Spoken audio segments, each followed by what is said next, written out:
Assalamualaikum warahmatullahi wabarakatuh.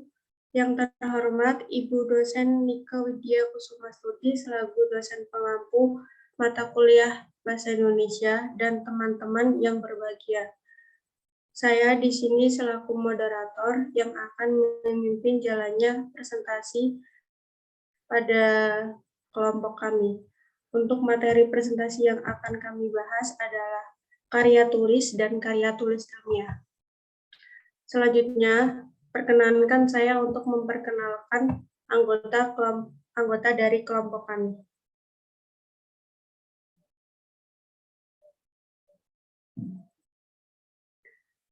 Anggota dari kelompok kami yang pertama ada Wisnu Aji Prasetyo, yang kedua Febri Ilham Bakhtian, yang ketiga Ardian Bayu Krisna, yang keempat Nurlia Fitriani, yang kelima Tegar Maulana Nelanuga.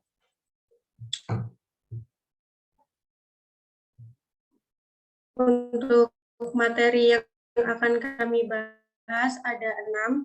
Yang pertama, pengertian karya tulis dan karya tulis ilmiah. Yang kedua, ciri-ciri karya tulis ilmiah. Yang ketiga, struktur karya tulis ilmiah. Yang keempat, fungsi karya tulis ilmiah. Yang kelima, manfaat karya tulis ilmiah. Yang keenam, jenis-jenis dari karya tulis ilmiah.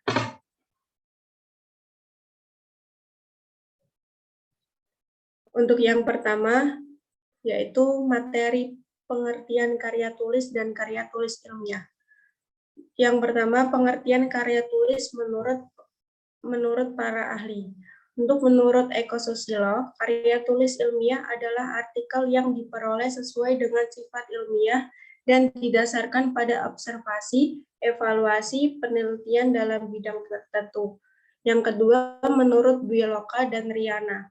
Menurut Dwiloka dan Riana, karya tulis ilmiah atau artikel ilmiah adalah karya seorang ilmuwan dalam bentuk pembangunan yang ingin mengembangkan ilmu pengetahuan, teknologi, dan seni.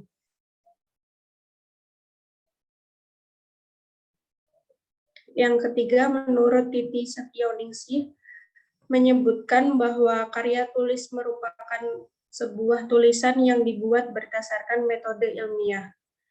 Untuk karya tulis ilmiah merupakan gabungan dari 3 suku kata.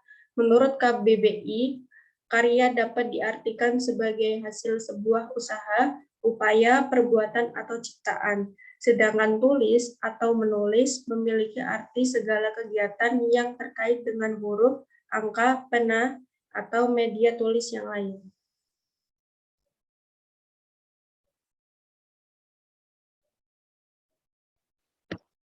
Untuk yang kedua, ciri-ciri karya tulis ilmiah. Ciri-ciri karya tulis ilmiah yang harus dipahami yaitu yang pertama, reproduktif. Artinya pembaca harus bisa langsung memahami konten dari karya ilmiah. Yang kedua, tidak ambigu.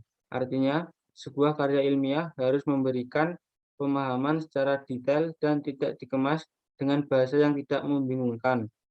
Yang ketiga, tidak emotif.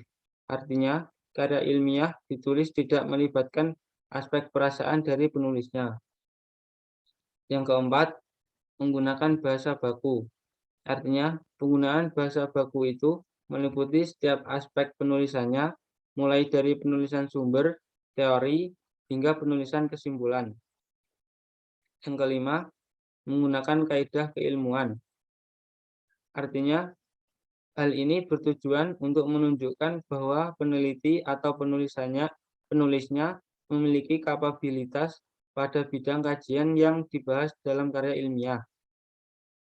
Yang keenam, bersifat dekoratif. Artinya, penulis karya ilmiah harus menggunakan istilah atau kata yang memiliki satu makna. Yang ketujuh, terdapat kohesi. Artinya, karya ilmiah harus memiliki kesinambungan antar bagian dan babnya dan bersifat straightforward, maksudnya ialah tidak bertele-tele atau tepat sasaran.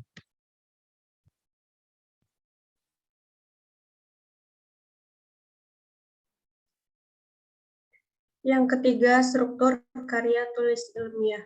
Struktur karya tulis ilmiah secara umum Yang pertama ada halaman judul. Halaman judul sangat disarankan apabila judul dari karya tulis ilmiah ditulis dengan semenarik mungkin agar bisa menarik minat dari calon pembaca. Yang kedua, ada abstrak. Abstrak merupakan ringkasan dari isi penelitian. Abstrak diletakkan di halaman depan untuk memberikan penjelasan singkat kepada pembaca agar bisa membaca penelitian lebih lanjut. Abstrak wajib berisi dengan kalimat-kalimat yang informatif sehingga pembaca tertarik dengan karya tulis kita. Yang ketiga, pendahuluan. Pendahuluan berisi tentang pesan-pesan dari penulis untuk pembaca. Halaman pendahuluan ini biasanya ditulis untuk memaparkan latar belakang ditulisnya karya tulis tersebut. Yang keempat, kerangka teoritis. Kerangka teori berisi dengan teori yang mendukung, menyangga, dan menjadi konsep dari penelitian yang dilakukan. Teori juga dijadikan pedoman untuk melakukan penelitian lebih lanjut. Yang kelima, metode penelitian. Metode penelitian berisi tentang cara-cara yang dilakukan untuk melakukan penelitian. Ada dua metode yang dilakukan untuk melakukan penelitian, yaitu kualitatif dan kuantitatif. Untuk metode penelitian kuantitatif, biasanya berfokus pada data yang didapat dari angka-angka statistik. Sedangkan metode penelitian kualitatif berdasarkan analisa mendalam, biasanya dengan wawancara yang mendalam. Yang keenam, ada pembahasan. Pembahasan biasanya berisi rangkuman dari tujuan, manfaat, teori, rumusan masalah, berisi data-data yang sudah didapat dari penelitian yang dilakukan, dan hasil penelitian. Oleh karena itu, biasanya menjadi bagian terpanjang dalam sebuah karya tulis ilmiah.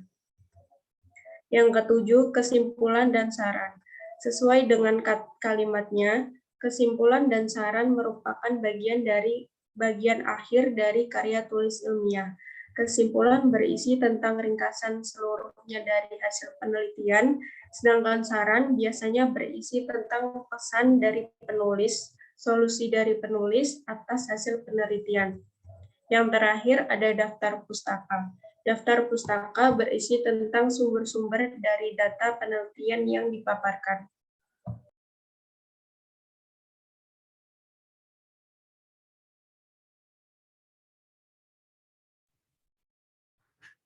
Yang keempat adalah fungsi karya ilmiah sebagai sarana untuk mengembangkan ilmu pengetahuan, teknologi, dan seni. Hakikat karya ilmiah mengemukakan sistematis, metodologis, dan konsisten, mempunyai satu arti, sehingga tidak ada tafsiran sendiri-sendiri. Karya ilmiah juga memiliki 3 fungsi, yaitu fungsi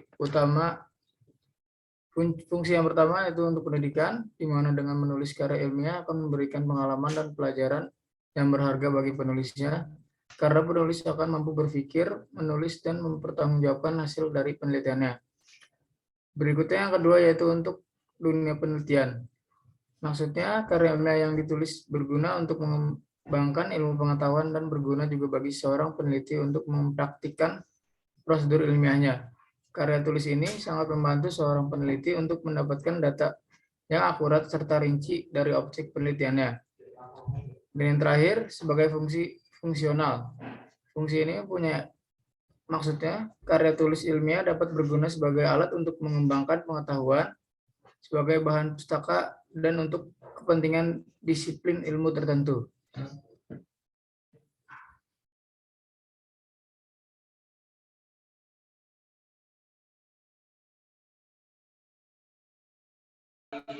Kemudian kelima, yaitu manfaat karya tulis ilmiah. Yang pertama, melatih dan mengembangkan kemampuan membaca yang efektif. Dengan dijalankan proses keterampilan membaca seefektif mungkin yang mengacu pada meningkatnya kemampuan yang efektif dalam membaca materi yang akan disampaikan. Hal ini dipengaruhi dengan kecepatan dalam membaca, juga memahami isi dari keseluruhan materi tersebut. Yang kedua, melatih diri dalam menggabungkan review bacaan. Melalui kegiatan tersebut, kita selaku orang yang melakukan penelitian akan semakin terlatih dalam menggabungkan bacaan yang diambil dari berbagai sumber untuk kita susun kembali.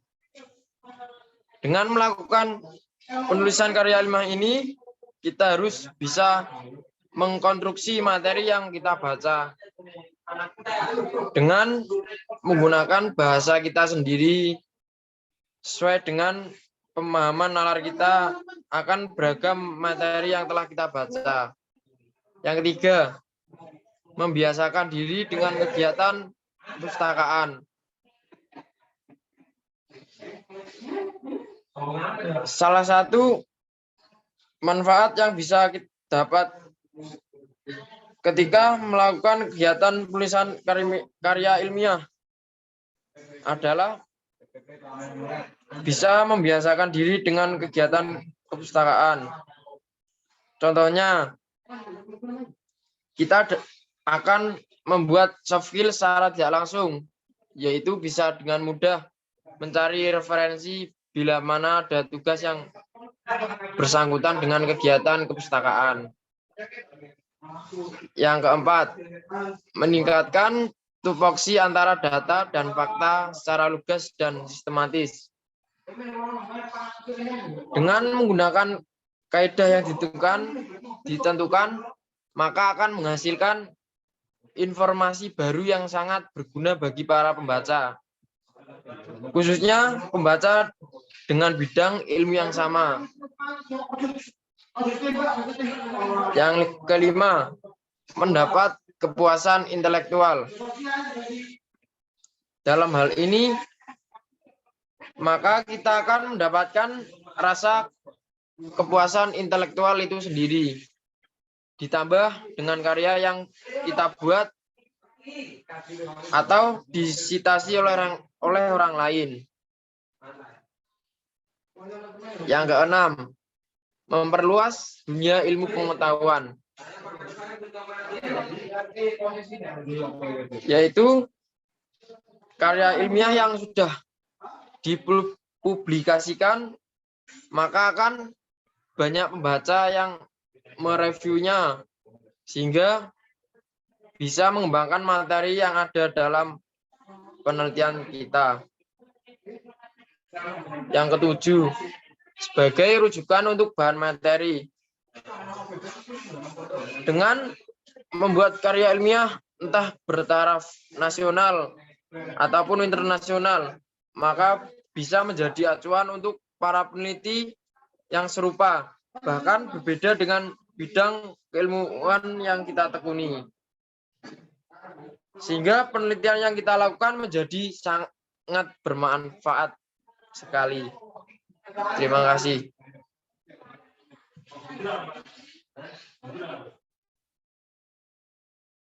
Yang keenam, jenis-jenis karya tulis ilmiah. Karya tulis ilmiah digolongkan menjadi 7 jenis, yaitu yang pertama, artikel. Artikel adalah sebuah karya tulis yang isinya berupa gagasan atau fakta yang dapat membujuk, meyakinkan, mendidik, serta menghibur pembacanya. Biasanya artikel memiliki panjang kalimat dengan jumlah karakter tertentu. Biasanya artikel dibuat untuk keperluan publikasi di buletin, surat kabar, media sosial, kanal digital, dan lain sebagainya. Yang kedua, makalah. Makalah adalah jenis karya tulis yang bersifat ilmiah. Biasanya makalah ditulis untuk keperluan terkait dengan pendidikan. Dalam penyusunannya, diperlukan data pendukung dari hasil observasi lapangan dari sebuah masalah dalam penelitian. Data yang terkumpul diperlukan untuk mencari penyelesaian masalah dalam penelitian. Biasanya, makalah ini disampaikan dalam seminar, simposium, atau uji materi. Ketiga, skripsi. Skripsi adalah istilah yang digunakan di Indonesia untuk mengilustrasikan suatu karya tulis ilmiah berupa paparan tulisan hasil penelitian mahasiswa strata 1 yang membahas fenomena atau permasalahan tertentu dengan menggunakan kaidah yang berlaku. Penekanan isi dari skripsi terletak pada orisinalitas. Skripsi menjadi syarat kelulusan bagi mahasiswa untuk meraih gelar sarjana setelah melalui ujian di depan dosen penguji. Keempat, work paper. Work paper atau jika diterjemahkan dalam bahasa Indonesia adalah kertas kerja, merupakan jenis karya tulis ilmiah yang hampir mirip dengan makalah, tetapi analisisnya lebih mendalam. Biasanya, work paper berisi catatan-catatan auditor, berisi prosedur audit yang digunakan, metode uji yang dilakukan, informasi yang diperoleh, dan kesimpulan yang dibuat berdasar auditnya. Kelima, paper. Paper adalah jenis karya tulis ilmiah yang ditulis berdasarkan data, serta argumen yang tingkat kevalidannya kuat. Paper juga biasa disebut sebagai ringkasan dari penelitian yang telah dibuat. Tidak banyak perbedaan antara paper dengan makalah. Hanya sistematika penulisannya dan pembahasannya yang berbeda. Pembahasannya lebih singkat karena hanya terfokus pada analisis masalahnya saja. Keenam, tesis. Tesis kurang lebih serupa dengan skripsi pada mahasiswa strata 1. Tetapi tesis menganalisis topik dengan lebih kompleks, sehingga esensi ilmiahnya lebih kuat dan lebih kompleks jika dibanding dengan skripsi. Tesis dibuat sebagai syarat kelulusan untuk meraih gelar magister atau master yang ditempuh oleh mahasiswa pasca sarjana. Ketujuh, disertasi. Setingkat lebih tinggi dari tesis, ada yang biasa disebut dengan disertasi. Karena setingkat lebih tinggi, disertasi digunakan sebagai syarat kelulusan untuk meraih gelar doktor bagi mahasiswa program studi strata 3. Isi dari disertasi merupakan hasil penelitian orisinil yang nantinya dapat diaplikasikan ke kehidupan nyata. Biasanya disertasi diuji oleh seorang profesor atau doktor senior dan profesional. Terima kasih.